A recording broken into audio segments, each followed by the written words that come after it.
Olá, tudo bem com vocês? Hoje a gente vai falar sobre a intertextualidade. A intertextualidade, ela é uma palavra que a gente precisa falar mais pausadamente para não tropeçar na pronúncia.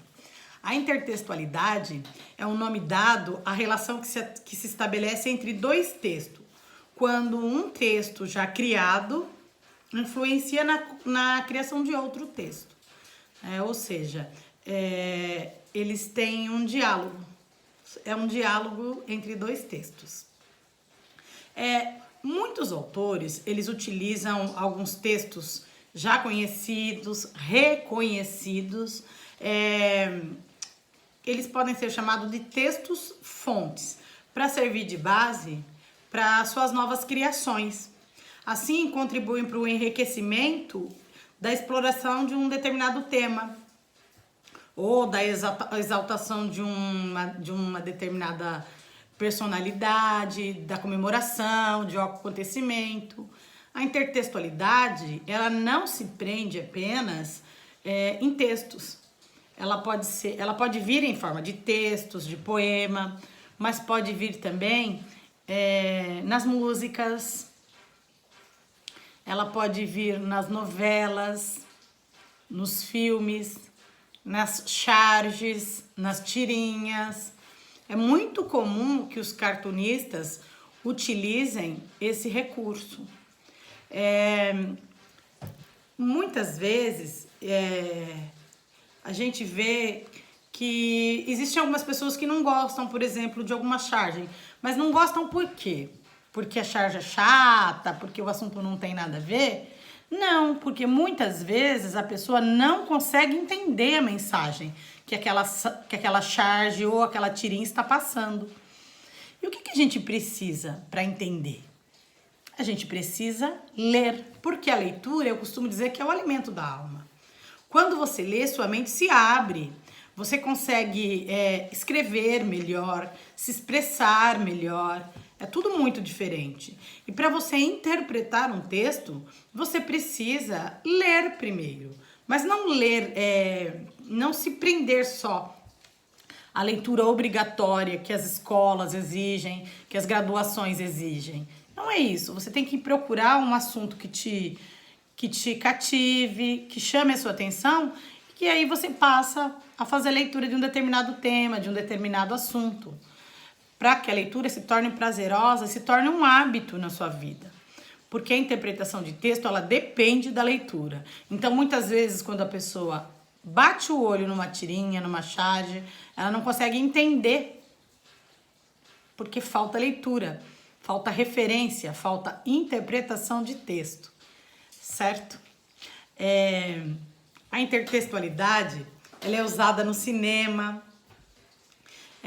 Quando um personagem, por exemplo, da Marvel, um herói da Marvel, ele sai do filme dele e invade ou vai visitar um outro filme, isso é uma intertextualidade nos filmes. Existe uma música, vou falar agora um pouco sobre a música. Uma música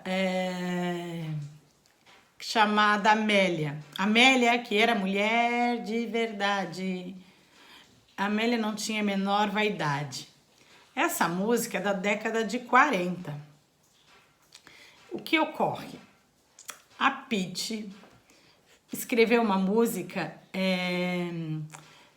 também falando sobre Amélia. Ela foi beber na fonte acho que é Ataúfo Alves, eu não me lembro muito bem o nome do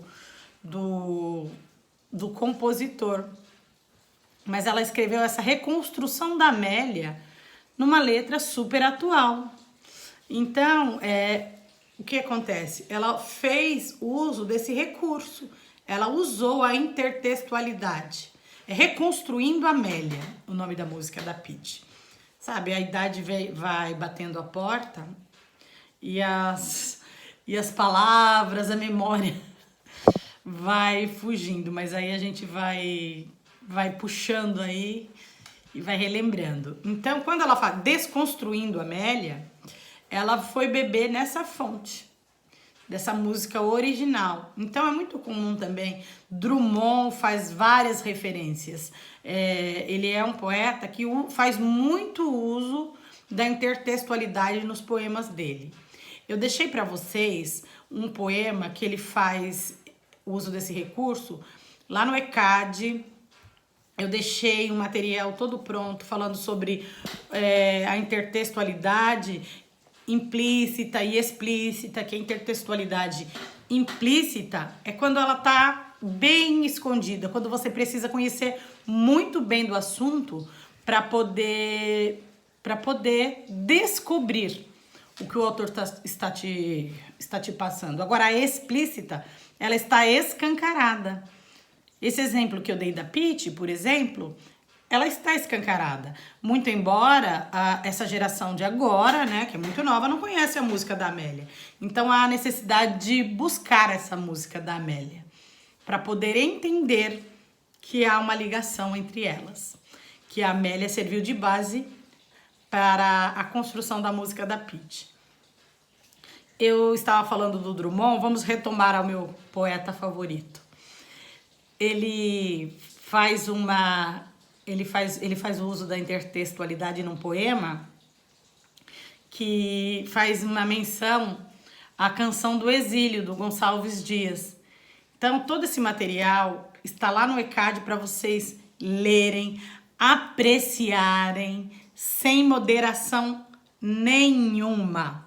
A Canção do Exílio, não sei se vocês lembram, mas é aquele poema que fala: minha terra tem palmeiras, onde canta o sabiá, as aves que aqui gorjeiam, não gorjeiam como lá.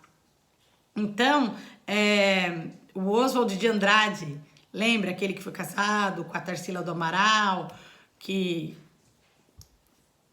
foram um dos fundadores aí da Semana da Arte Moderna? O Oswald de Andrade também usou de intertextualidade, não só o Drummond. E ele também fez, utilizando esse recurso, ele fez um poema também, que é o Canto de Regresso à Pátria, onde ele fala: minha terra tem palmares, onde gorjeia o mar. Os passarinhos daqui não cantam como os de lá.